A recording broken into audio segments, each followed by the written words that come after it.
Bonjour à tous, à toutes. Déjà plusieurs personnes. Regardez, je salue les gens qui sont là déjà. Alors, Guylaine, Maryse, Catherine, Nawel, Suzanne, Juliette, bienvenue. Hmm.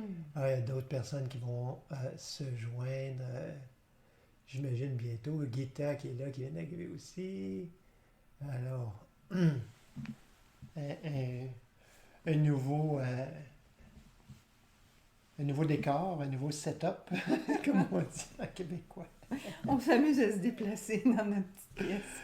Mais là, on se Hmm. prépare, c'est l'Avent. Alors, premier dimanche de l'Avent, alors 4 semaines pour entrer Hmm. dans cette préparation ensemble.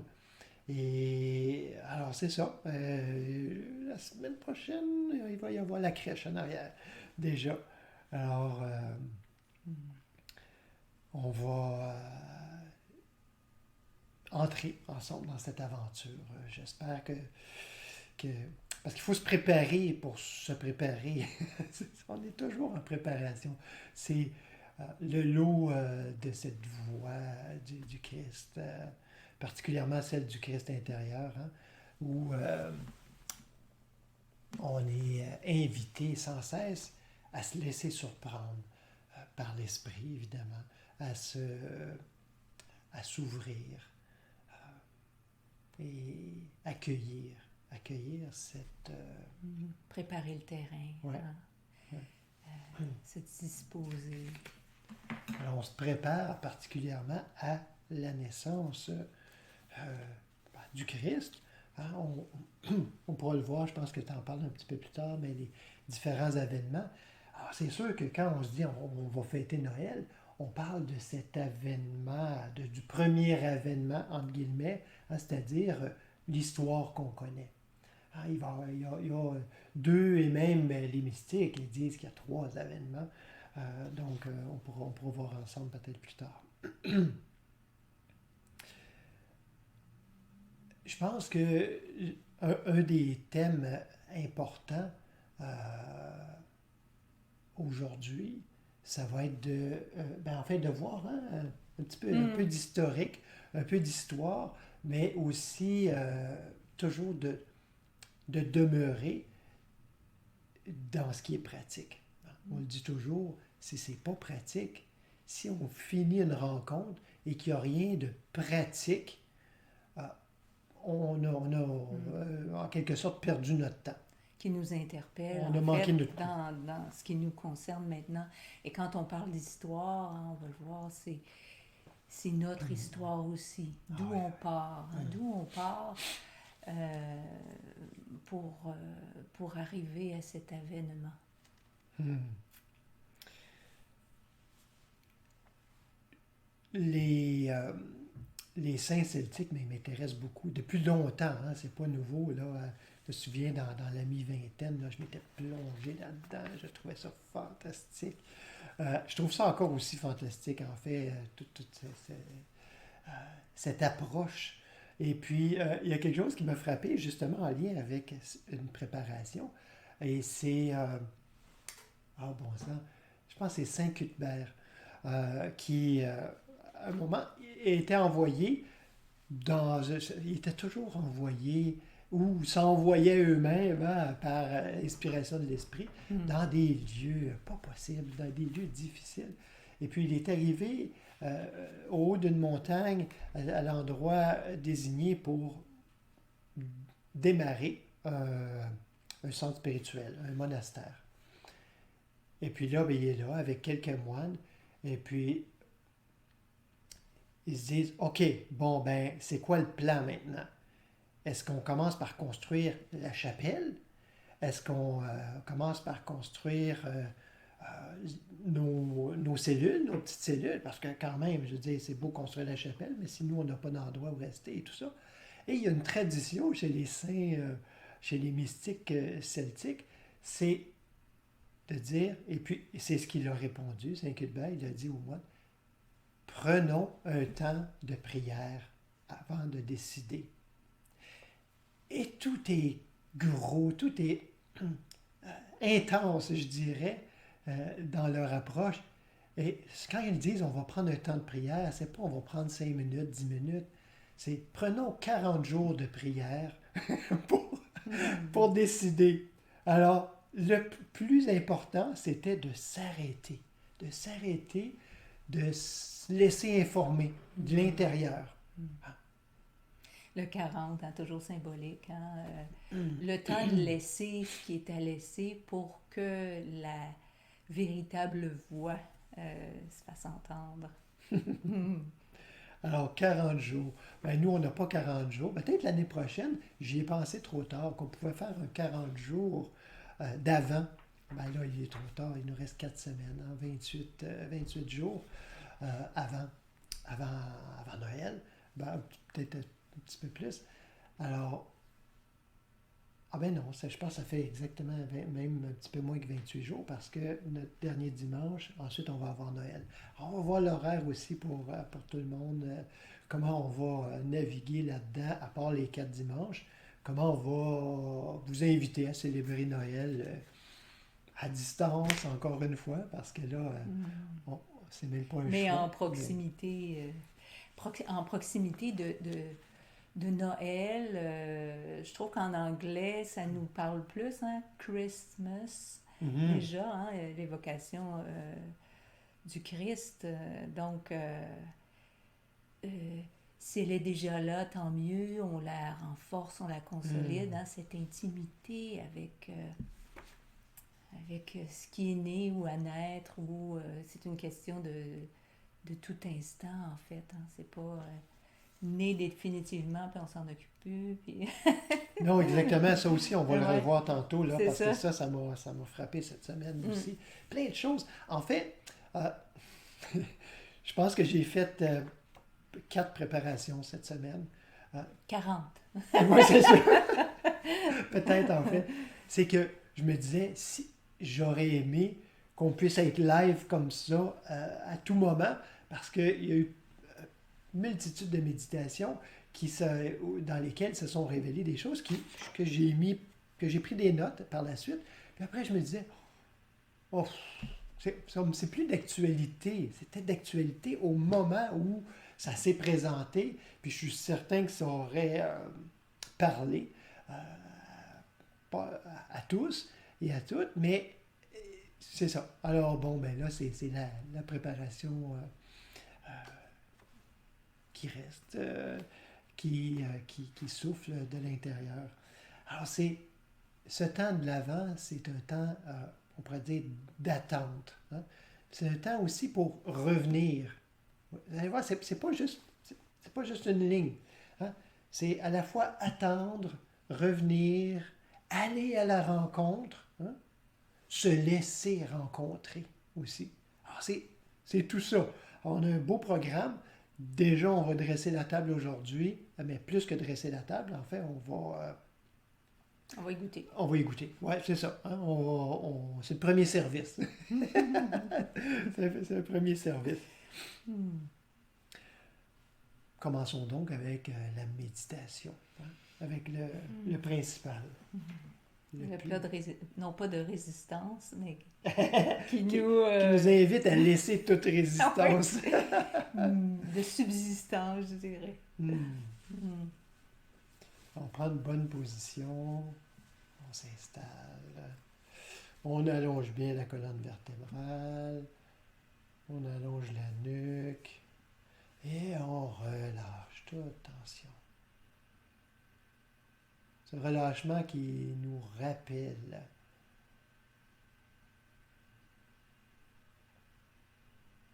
à l'essentiel, nous rappelle à cet abandon, à cette soumission à l'esprit. C'est-à-dire qu'on laisse la place.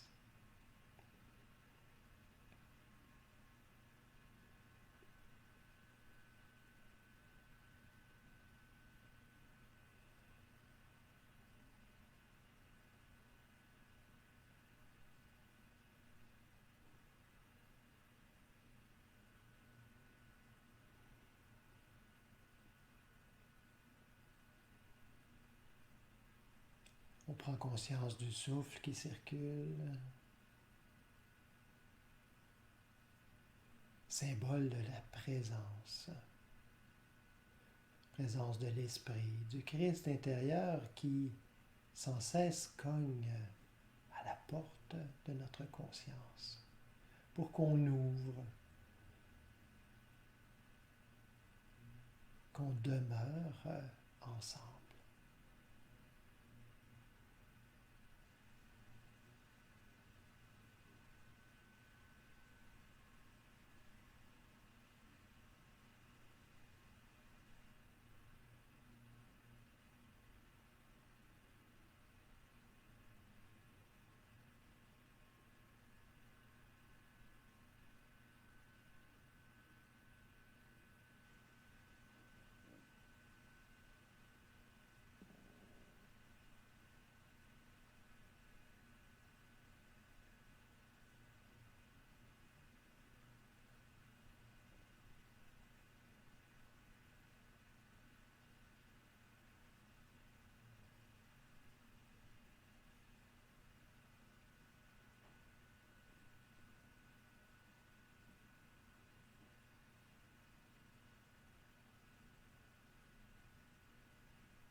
Doucement ouvrir les yeux, demeurer dans cette présence.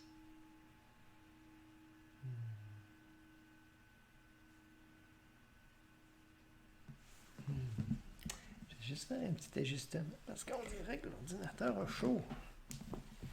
Le ventilateur se fait aller, je ne sais pas si vous l'entendez. Mais juste donner des petits répits comme ça. Il fait trop chaud dans la crèche. On va juste ajuster ici.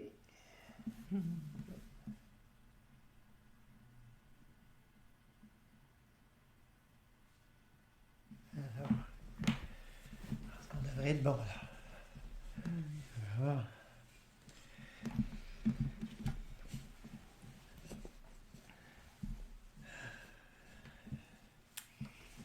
Alors, on entre dans cette période de l'Avent, mais qu'est-ce que c'est au juste? À quoi ça correspond? Parce que sur la scène humaine, justement, on a mis en scène, on a donné une forme extérieure à quelque chose qui, en fait, qui réfère à quelque chose qui a à se dérouler à l'intérieur. Et c'est intéressant de voir comment cette période de l'Avent, qui est sur la scène extérieure, l'attente de Noël, hein, où il y a quelque chose qui va arriver. On va se réunir, hein, en temps habituel, c'est ça que ça réfère. On va se réunir, on va être réunis. On va célébrer ensemble. Et puis, il y a un arbre qui est là, au pied duquel il y a des cadeaux qu'on va déballer. Et puis, toute cette période de l'Avent, c'est une période d'attente de ce moment-là où on va finalement déballer les cadeaux. Voir enfin ce qu'il y a dedans. C'est caché, puis on va enfin le voir. Hein, voyez-vous comment ça réfère tout ça? Sur la scène extérieure, ça réfère à quelque chose qui doit se passer à l'intérieur, en conscience. C'est le vrai sens de cet Avent et de ce Noël aussi. Parce que les cadeaux, nous on a mis ça en scène, il y a un arbre, il y a les cadeaux au pied. Hein, l'arbre de vie auquel on est appelé à être tous réunifiés dans cet arbre, savoir qu'on fait partie de cet arbre. Et puis là, il y a des cadeaux, oui, il y a des cadeaux qui sont au pied de cet arbre, qui vont se développer. Et c'est ça, en fait, hein, tout ce déploiement, ce qu'on appelle le chemin spirituel, hein, c'est quelque chose qui nous est caché, qu'on ignore totalement. En fait, à un certain moment, il n'y avait pas d'armes, il n'y avait pas de cadeaux, il y avait qu'un chemin fait de cadeaux parfois qui amenait un certain plaisir, plutôt bref, mais aussi des cadeaux empoisonnés, des choses qu'on souhaitait tant, qui surviennent, puis finalement, il s'avère que c'est pas nécessairement le bien qu'on attendait. Alors, l'Avent, c'est l'attente que quelque chose arrive, hein? Comme sur la scène humainement, c'est toujours l'attente que quelque chose se passe, que quelque chose arrive. Puis on l'attend où? On l'attend plus souvent qu'autrement à l'extérieur. Ici, on disait plutôt qu'attendre quelque chose, que quelque chose arrive, attendre l'attente, que quelque chose se réalise. Ah, déjà, se réalise, que ce soit réalisé. Là, on n'est plus dans cette idée qu'il y a quelque chose qui n'est pas présent, un présent qui devrait arriver quelque part dans le futur, mais plutôt dans cet avant fécond, dans le sens profond de l'avant. Il y a une petite phrase qui est ressortie pour moi en fluo. Cet avant, c'est perpétuellement en instance et puissance d'avènement. Un avant. Je vais le répéter parce que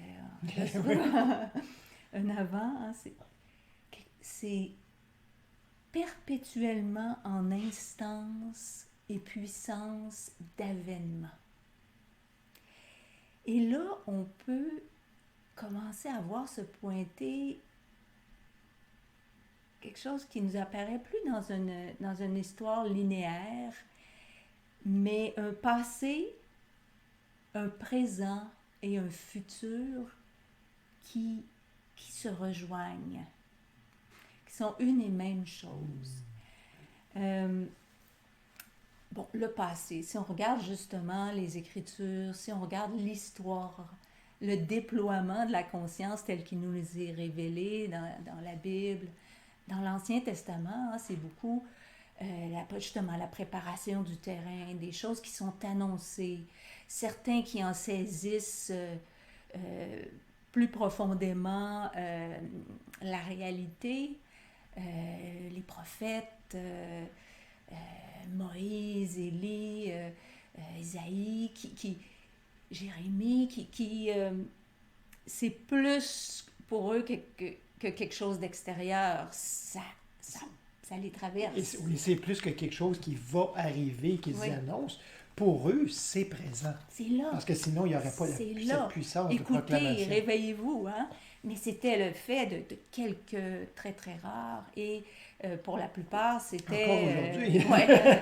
Oui. Donc, passé, présent et futur qui se rejoignent dans cet avant. C'est-à-dire, passé dans le sens que ce qui s'est révélé pleinement, ce qui a été réalisé pleinement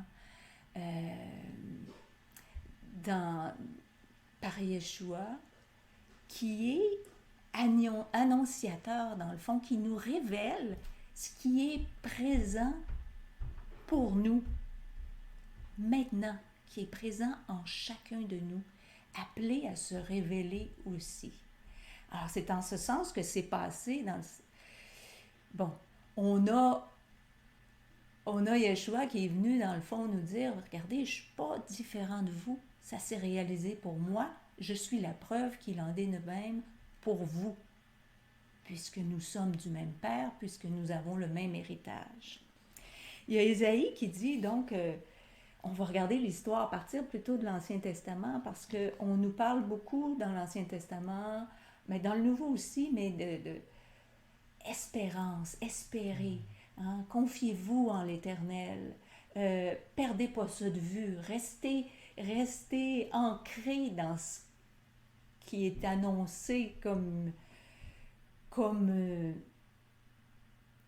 le destin de tous, l'héritage de tous. Ésaïe qui dit, Ésaïe 48, « Maintenant je t'annonce des choses nouvelles, cachées, inconnues de toi.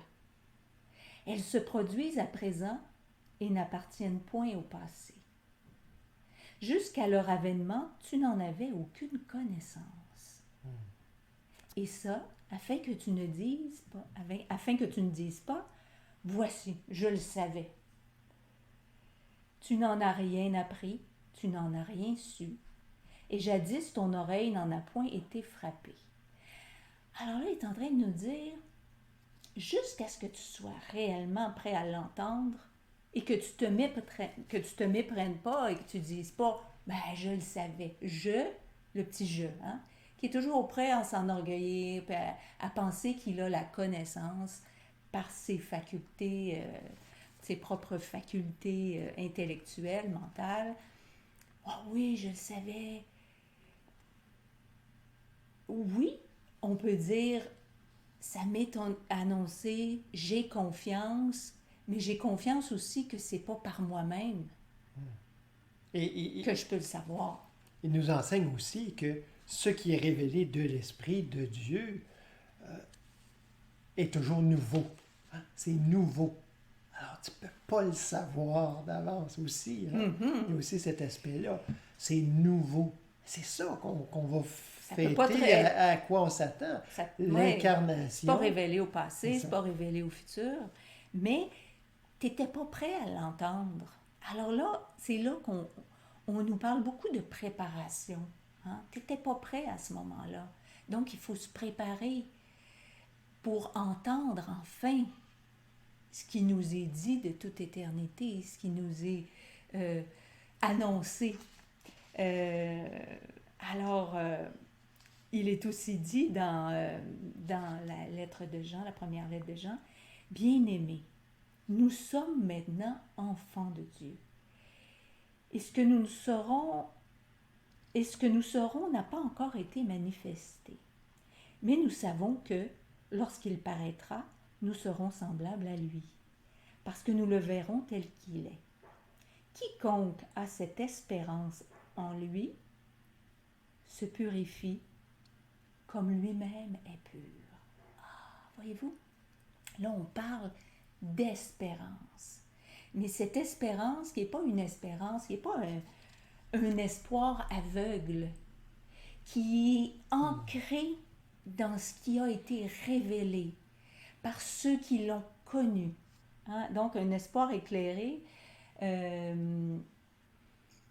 cet espoir fondé sur toutes ces paroles dans les Écritures qui nous révèlent que Dieu, la conscience infinie, l'être, nous a formés pour sa gloire. Et ça, c'est dit de plusieurs façons dans les Écritures. Je vais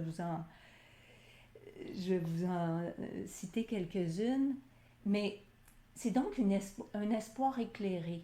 Quand on reconnaît sa véritable nature, si ce n'est qu'intellectuellement, c'est un espoir qui devient fécond, parce que c'est comme le jardinier qui prend une semence, par exemple une graine de tomate.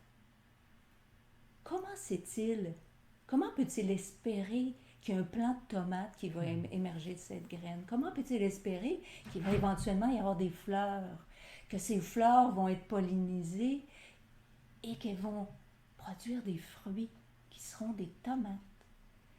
Il le sait parce que ça a été su.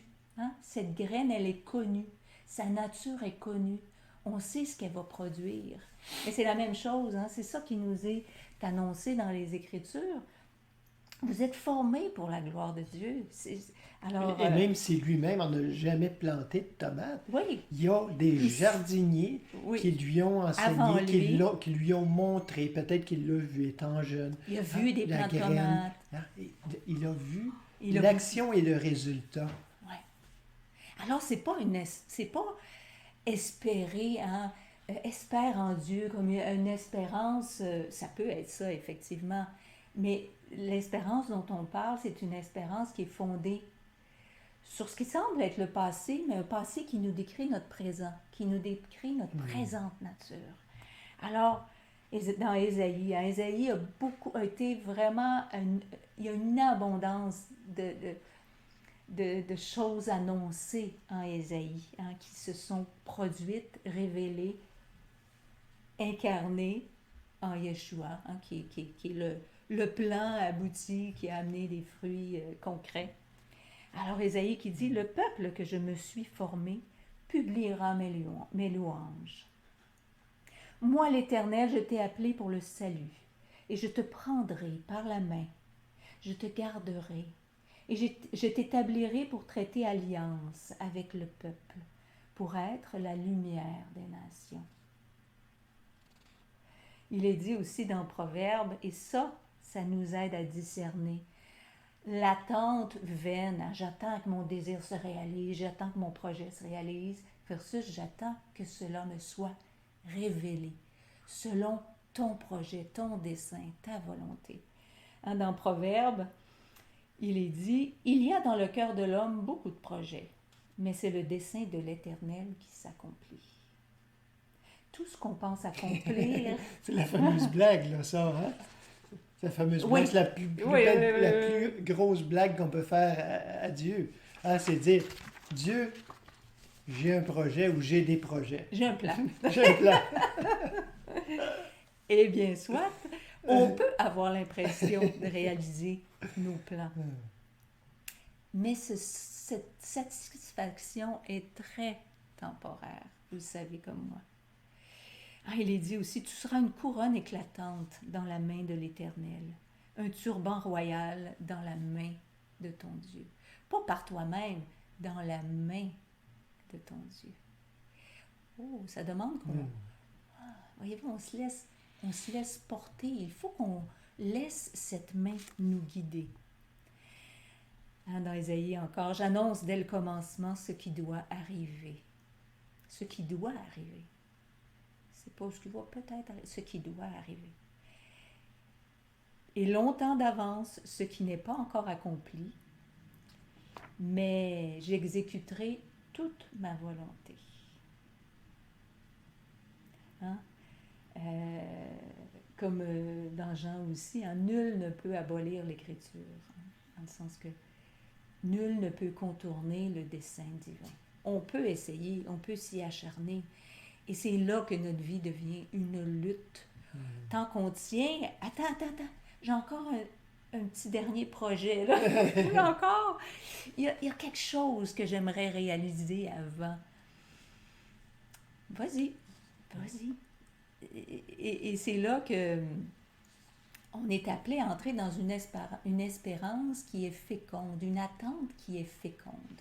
Non pas attente de nos propres résultats, de nos propres souhaits, mais cette espérance que les fruits de l'esprit, le dessein divin se manifestent.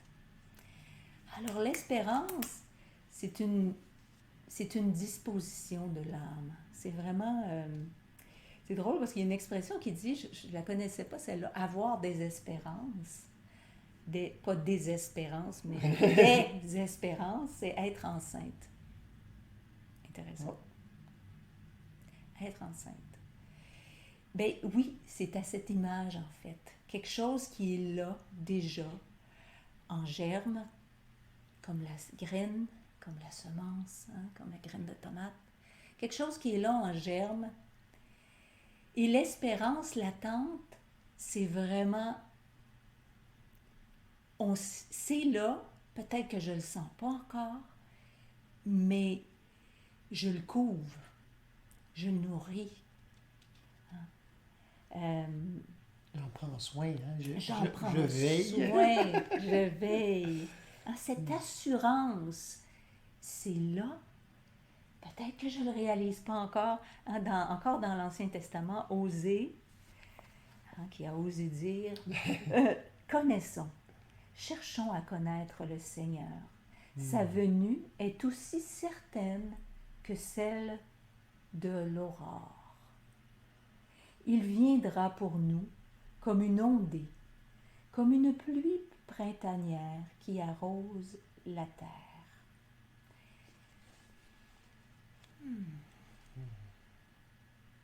Aussi certain que l'aurore. Une pluie qui arrosera la terre. Quelle terre? Une terre qui a été préparée. Et dans Jean, encore une fois, lettre de Jean, quiconque a cette espérance en lui se purifie comme lui-même est pur. Donc là, on entre dans ce chemin de préparation, où le terrain se prépare. Et c'est intéressant parce que si on continue avec l'analogie d'être enceinte, quand on sait qu'on attend un enfant, on prépare. Il y a des choses qui se préparent. On prépare une chambre, on prépare un espace. Eh bien, encore une fois, mise en scène à l'extérieur de quelque chose qui se passe à l'intérieur. Alors, on prépare une chambre. Il nous est dit souvent, allez dans votre chambre, fermez la porte et priez dans le secret. Hein? Cette chambre, elle est à préparer à l'intérieur de nous. Hein?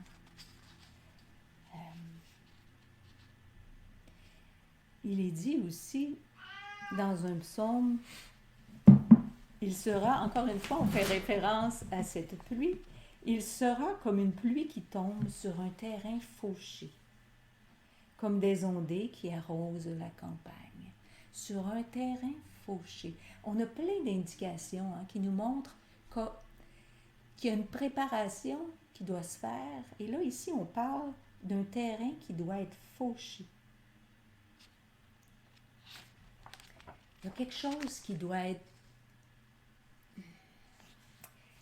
Il y a une place qui doit être laissée à une nouvelle semence,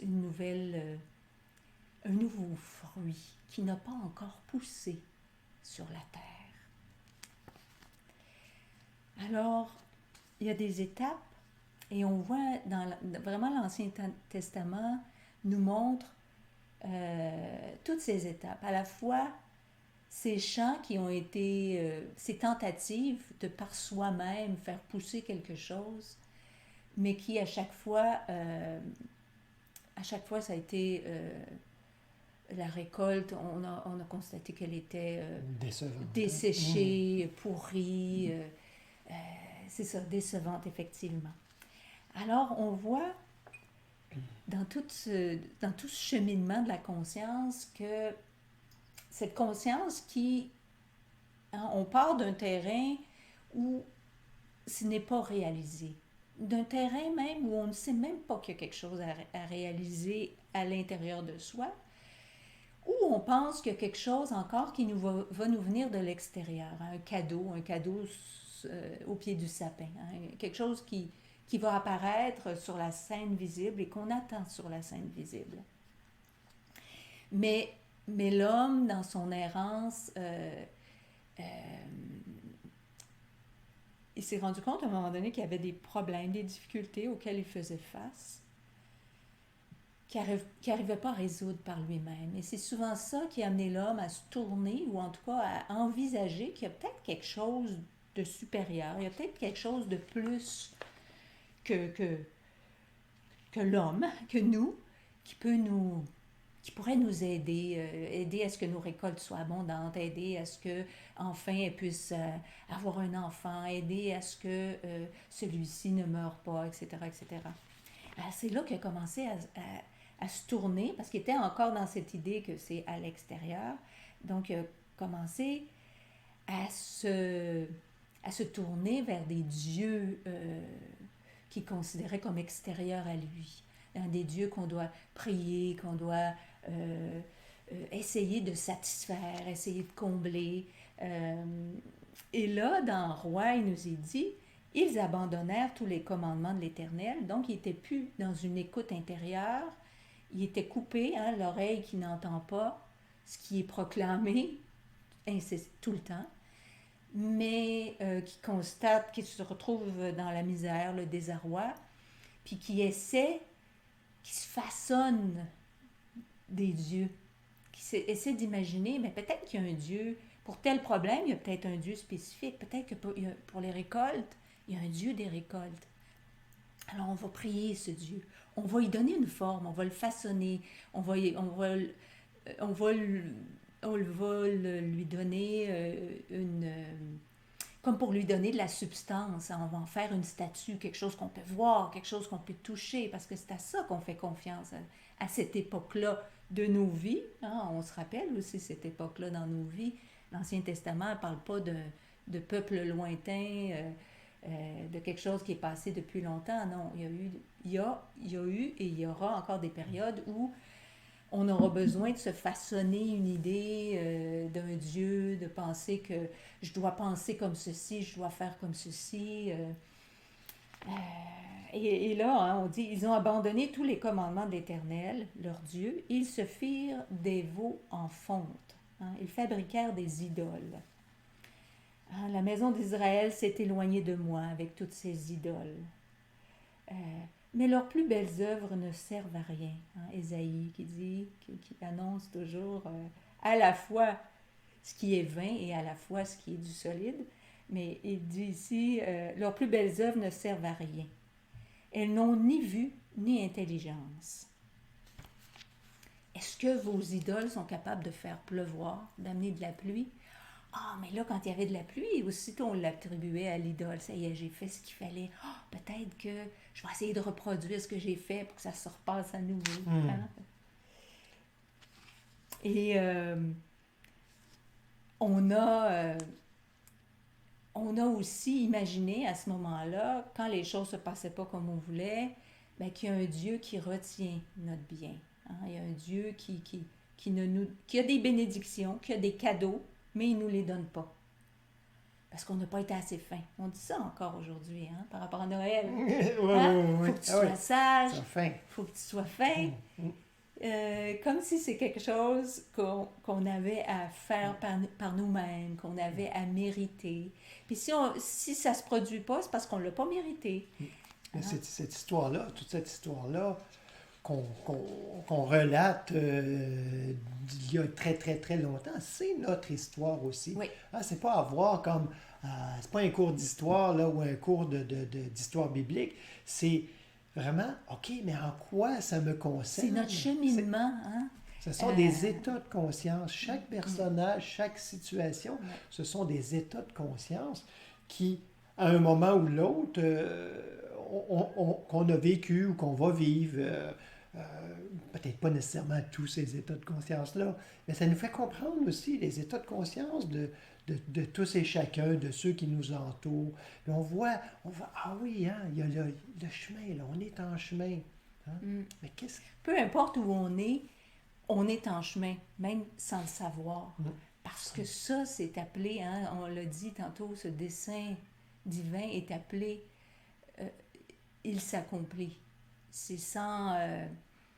je veux dire, il y a personne qui a le pouvoir de contourner le dessein divin. On peut penser qu'on a le pouvoir, et tant qu'on pense qu'on a le pouvoir, on prend nos petits chemins de travers, nos petits détours, mais peu importe les détours, dès le moment, et dans les écrits, on le voit aussi, il y a eu cette évolution, les dieux multiples compris, auxquels on sacrifie plein de choses en pensant que, bon, il faut sacrifier des animaux, même des sacrifices humains. Peut-être que là, ça va le satisfaire.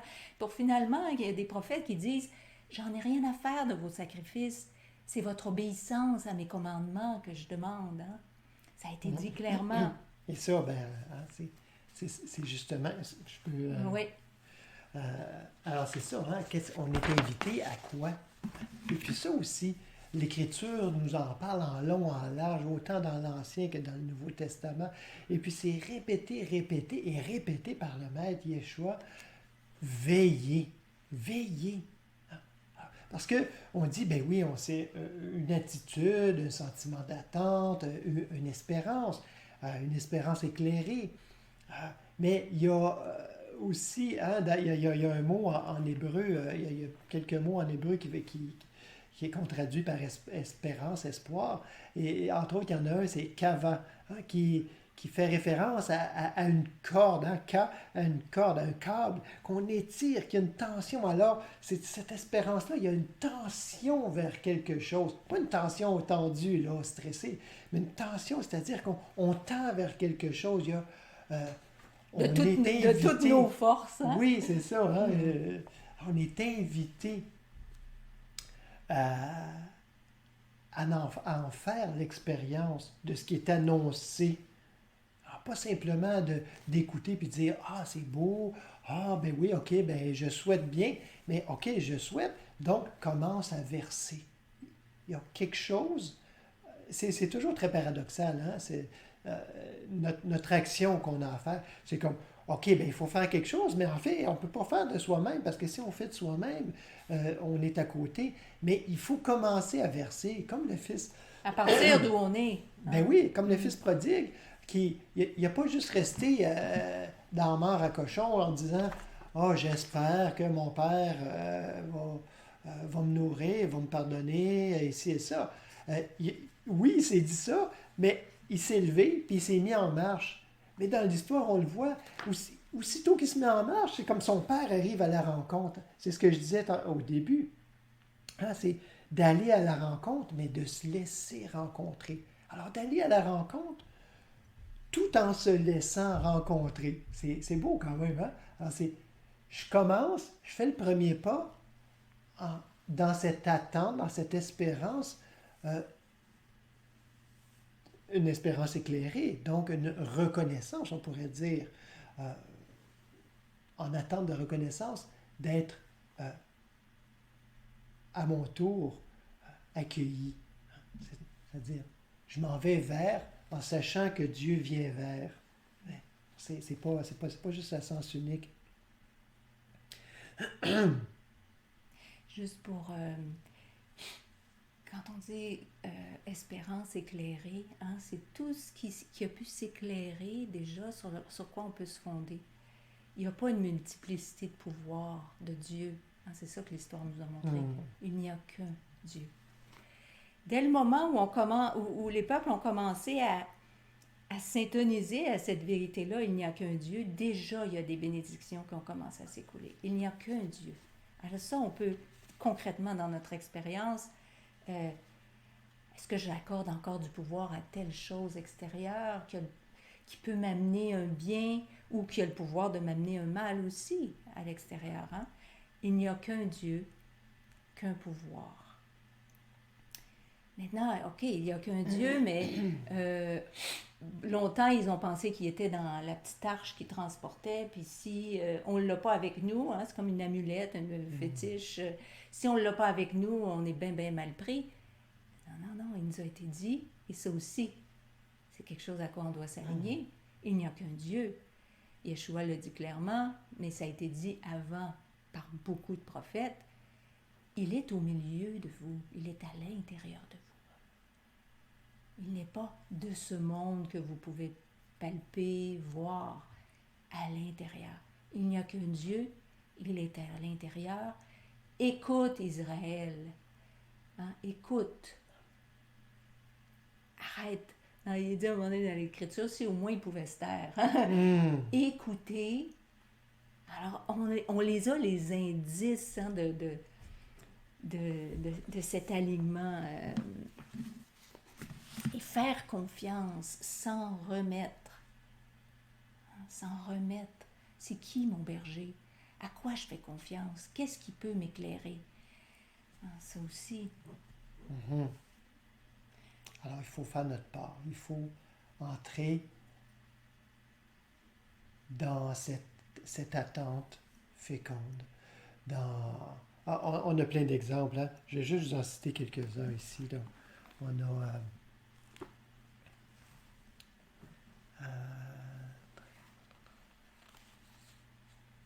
dans Marc, qui rapporte les paroles de Yeshua, qui dit « Prenez garde, restez éveillés, car vous ne savez pas quand ce sera le moment. » Il en sera comme d'un homme qui, partant en voyage, laisse sa maison, donne autorité à ses esclaves, à ses serviteurs, à chacun sa tâche, et commande aux gardiens de la porte de veiller. Veillez donc, car vous ne savez pas quand viendra le maître de maison, le soir ou au milieu de la nuit, ou au chant du coq ou au matin. Craignez qu'il n'arrive à l'improviste et ne vous trouve endormi. Ce que je vous dis, je le dis à tous. Veillez, veillez. Soyez prêts. C'est pour ça qu'on médite, en fait. Hein? C'est ça la méditation, c'est veiller. Mais la méditation, encore, c'est pas suffisant parce que c'est des moments de méditation. Hein? Qu'est-ce qui va se passer si le maître arrive entre les moments? Hein? Qu'est-ce que ça veut dire, le maître qui arrive?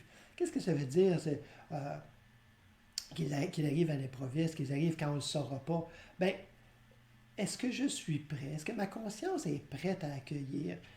Parce que Marie-France disait, là, hein, est-ce que c'est déjà aligné en moi. Il n'y a pas des dieux, il n'y a qu'un Dieu. Il n'y a pas... Et tous ces principes spirituels Mhm. qui ne sont pas dans la multiplicité, mais dans l'unité, dans ce Dieu qui est omniprésence, c'est-à-dire partout et toujours présent, omnipotence, qu'il n'y a qu'un pouvoir, qu'une substance, et c'est ce divin qu'il y a. Parce que souvent, et par rapport à cette omnipotence, souvent, j'ai fait référence à l'image du rayon de soleil, du soleil et de ses rayons, de l'océan et de ses vagues. Mais est-ce que c'est éclairé? Est-ce qu'on l'entend de façon éclairée? Parce que on peut entendre cette image, ces paroles, s'en faire une image, puis dire, OK, oui, bon. euh, et on s'imagine qu'il y a, c'est comme s'il y avait un contour de vague, hein, une forme de vague vide à l'intérieur qui attend d'être emplie de l'océan. Ou un rayon, je ne sais pas comment Un ça se grand dit. tube, Ouais, là. un grand tube qui attend d'être rempli de lumière. Mais non, c'est inséparable. C'est inséparable. Un n'existe pas sans l'autre. Vous voyez? Il n'y a pas la vague qui attend d'être remplie. La vague est de cette substance, euh, de cette saveur pleinement. Elle n'est pas séparée. De la même chose avec le rayon. Donc, faut toujours que ça soit éclairé. C'est-à-dire, il faut le réfléchir. Il ne faut pas juste prendre les paroles comme ça, même si ce sont des paroles qui ont pu être dites par de grands sages, de grands éveillés. Ça ne nous apporte pas l'éveil pour autant. Ça pointe vers l'éveil. Donc, écoutons, laissons travailler à l'intérieur, laissons s'éclairer par l'esprit de l'intérieur ces paroles, pour s'apercevoir que parfois ces mêmes paroles-là vont tomber, et vont être remplacées par d'autres qui vont être mieux adaptées à notre compréhension. Hein. Il y a cette belle parabole en lien, parce que j'avais plein de choses, là, mais il y a cette parabole très parlante du fait de veiller. C'est dans Matthieu 25, ça commence... 25, 1, en fait. Alors, c'est Yeshua qui... c'était une de ses façons préférées, hein, de raconter, d'enseigner, c'est-à-dire par des paraboles, des histoires, avec des choses du quotidien, qui... parfois, c'était des choses très évidentes, et parfois, il y a d'autres paraboles qui demandaient à être un peu plus interprétées, expliquées. Et certaines paraboles, en fait, il dit, ceux qui sont là, qui comprennent ce qu'ils ont à comprendre. Mais aux disciples, en privé, il leur expliquait en détail certaines de ces paraboles-là. Celle-ci, alors Yeshua dit, alors le règne des cieux sera comme ces 10 vierges qui avaient pris leur lampe pour aller au-devant du marié, de l'époux. Hein. 5 d'entre elles étaient folles et les 5 autres étaient avisées. Les folles, en prenant leur lampe, n'avaient pas pris d'huile avec elles. Mais celles qui étaient avisées avaient pris avec leur lampe de l'huile dans un récipient. Comme l'époux tardait, toutes s'assoupirent et s'endormirent. Au milieu de la nuit, il y eut un cri. « Voici l'époux, sortez à sa rencontre !» Alors toutes ces vierges se réveillèrent et préparèrent leurs lampes. Les folles dirent à celles qui étaient avisées, « Donnez-nous de votre huile, nos lampes s'éteignent. » Celles qui étaient avisées répondirent, « Il n'y en aurait jamais assez pour nous et pour vous. Allez plutôt vous en acheter chez ceux qui en vendent. » Pendant qu'elles allaient en acheter, l'époux arriva. Celles qui étaient prêtes entrèrent avec lui dans la salle des noces. En fait, on dit la salle des noces, mais littéralement, ils entrèrent avec lui dans les noces. Vous voyez la différence? On traduit des fois pour faire des belles phrases. Hein? Ils entrèrent dans la salle des noces. Là, on voit comme une image. Ils entrèrent dans les noces. Ils sont entrés Ouais, directement quelque chose d'extérieur ou quelque chose qui se passe Ouais. en conscience. dans cette célébration, comme le père De lui, Yves hein. Girard dit, hein, la célébration qui bat son plein à l'intérieur. Dans les noces, et la porte fut fermée. Plus tard, les autres vierges arrivèrent aussi et dirent, Seigneur, Seigneur, ouvre-nous. Mais il répondit, Amen, je vous le dis, je ne vous connais pas. Veillez donc, puisque vous ne connaissez ni le jour ni l'heure. On pourrait, moi je le dis souvent, mais on pourrait passer un week-end facile sur cette parabole. Mais voyons-en juste quelques aspects pour éclairer notre propos d'aujourd'hui. Alors, Yeshua nous dit, le règne des cieux, c'est comme ça. Hein? Il va avoir comme ces 10 vierges qui avaient pris leur lampe pour aller au-devant de l'époux. 5 d'entre elles étaient folles, les 5 autres étaient avisées. C'est-à-dire, encore une fois, c'est toujours... chaque personnage sont des états de conscience. Alors, on a des états de conscience qui ne sont pas avisés du tout et d'autres qui sont bien avisés, c'est-à-dire qui ont écouté la sagesse, qui l'ont médité, qui l'ont réalisé. Donc, dans une certaine mesure. Dans une certaine mesure, à tout le monde. C'est ça, l'huile. C'est exactement. Et les folles, elles ont juste entendu les paroles. Elles ont juste... Et puis encore. Et c'est une espérance non éclairée. Oh, l'époux va arriver. L'époux va arriver. Elles ont entendu ça à un moment donné. L'époux va arriver. Ah, ben c'est le fun, un époux qui va arriver. Mais on ne se prépare pas pour les noces. Non, on ne sait même pas de quoi qu'on parle. On ne sait pas de qui on parle exactement. Quelle est la portée de tout ça? Alors, on n'est pas préparé. On n'a pas notre huile. C'est-à-dire la substance qui va produire la flamme. Hein? C'est-à-dire qui va tenir la flamme. Elle ne va pas produire la flamme, mais elle va...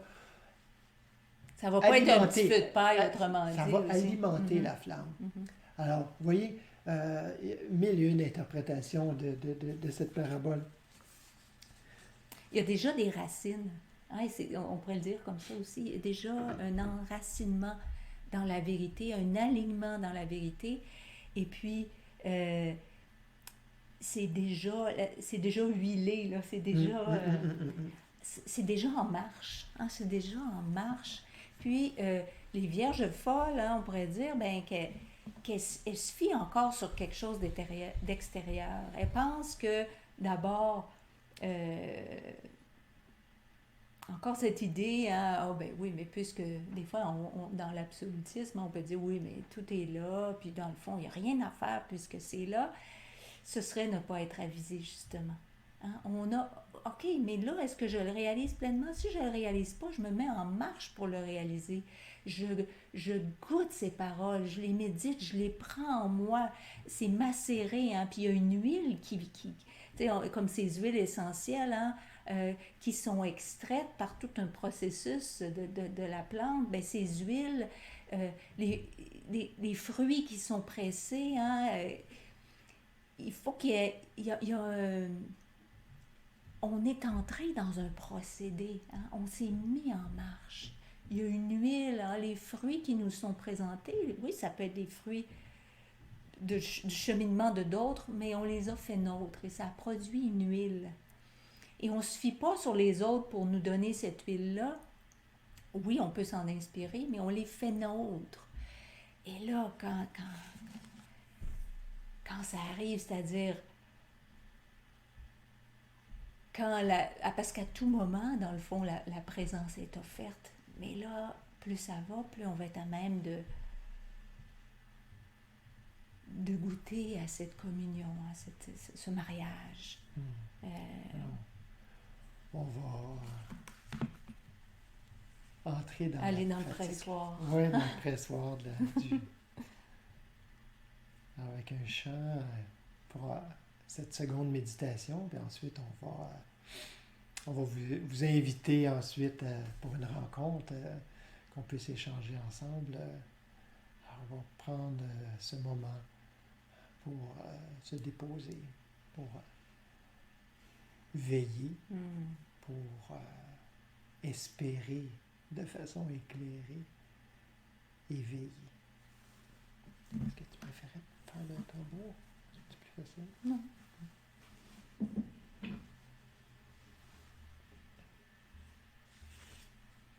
Écoute, Israël, le Seigneur est notre Dieu, le Seigneur est un. Écoute, il n'y a qu'un Dieu. Et il est à l'intérieur.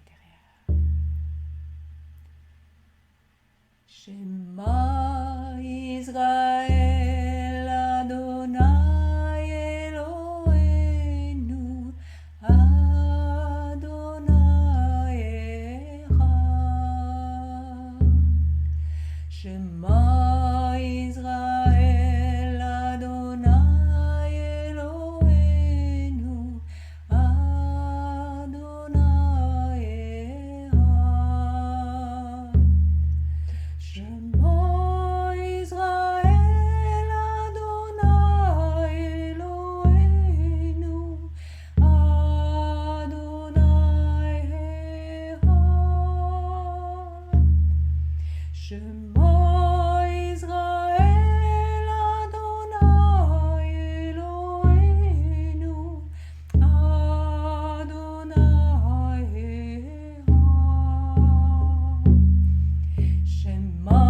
Echad. Shema Israël Adonai Eloheinu Adonai Echad. Shema Israël Adonai Eloheinu Adonai Echad. Shema Israël Adonai Eloheinu Adonai Echad. Shema Israël Adonai Eloheinu Adonai Echad. Shema Israël Adonai Eloheinu Adonai Echad. Shema Israël Adonai Eloheinu Adonai Echad. Shema Israël Adonai Eloheinu Adonai Echad. Shema Israël Adonai Eloheinu Adonai Echad. Écoute Israël, le Seigneur est notre Dieu, le Seigneur est un. Écoute Israël, le Seigneur est notre Dieu, le Seigneur est un. Écoute Israël, le Seigneur est notre Dieu, le Seigneur est un. Écoute Israël, le Seigneur est notre Dieu, le Seigneur est un.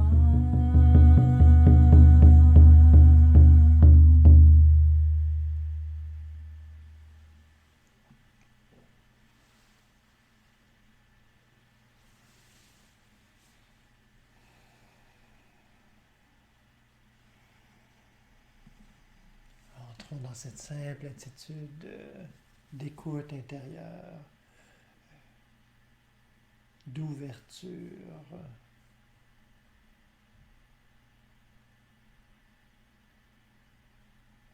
D'ouverture, non pas simplement à recevoir, parce que ce n'est jamais dans un sens unique, mais c'est une circulation.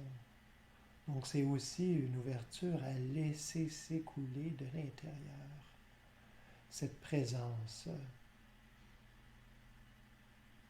Parce que nous sommes cette vague de l'océan et ce rayon du soleil duquel s'écoule l'immensité.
Merci.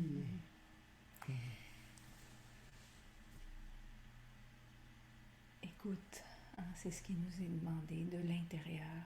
On nous a exhorté aussi de l'extérieur. Écoute. Écoute. Et toutes ces idoles, toutes ces conceptions que tu t'es faites de moi, toutes ces conceptions que tu t'es faites de ma force, de ma puissance, auxquelles tu as donné une forme extérieure, hein, que ce soit quelqu'un qui vienne à toi et te dise... qui semble avoir la volonté de te faire du mal, de te faire perdre ta réputation. Quelle est cette force? Quelle est cette puissance? Hein? Voilà une idole. Hein? Mais à chaque fois, c'est une occasion. Et c'est ça, hein? Veiller. C'est toutes ces idoles. Amène-les à mon feu et je vais les faire fondre. Et je vais les faire fondre. Mais il faut que tu me les amènes. Il faut que tu sois prêt à t'en délester. Hein? Quelle est cette volonté qui est plus grande que moi? Quelqu'un qui a la volonté de te faire du mal ou quelque chose auquel tu attribues le pouvoir de te faire du mal. Faire du mal à qui? Tu es ma vie. Nous sommes un. Hein? Se ramener à l'unité constamment. Et c'est ça l'état de préparation. C'est ça l'état d'attente fécond. Se ramener à cette unité primordiale, ce seul et unique pouvoir que nous ne pouvons concevoir avec notre esprit. Alors, peu importe quelle idée on s'est forgée de ce qui est une puissance ou un pouvoir, c'est à laisser. Gardons la chambre. Hein, bien que nous sommes dans notre vie de tous les jours sur le terrain, que cette chambre nuptiale reste toujours ouverte. Cette chambre où l'unité est, si elle n'est pas vécue, goûtée, elle est à tout le moins, on se la rappelle, on y revient intérieurement. On la célèbre d'avance, hein, parce qu'on sait que cette parole, elle a été plantée en nous de tout temps. Et c'est une façon de l'arroser, de la nourrir, afin qu'elle puisse porter du fruit, car telle est la volonté, la seule et unique volonté qui a réellement un pouvoir et une force, qui est la volonté de l'éternel, du divin. Merci de votre présence. Merci à ceux qui vont nous écouter en différé et ceux qui sont là en direct. Vous êtes invités à un petit partage, une quinzaine de minutes, 15-20 minutes maximum. Vous avez le lien dans la colonne de clavardage. Alors, vous pouvez simplement cliquer là-dessus et on se rejoint pour un petit moment de partage. Alors, on se rejoint d'une autre façon. Hein? Merci à tous, à toutes. À très bientôt.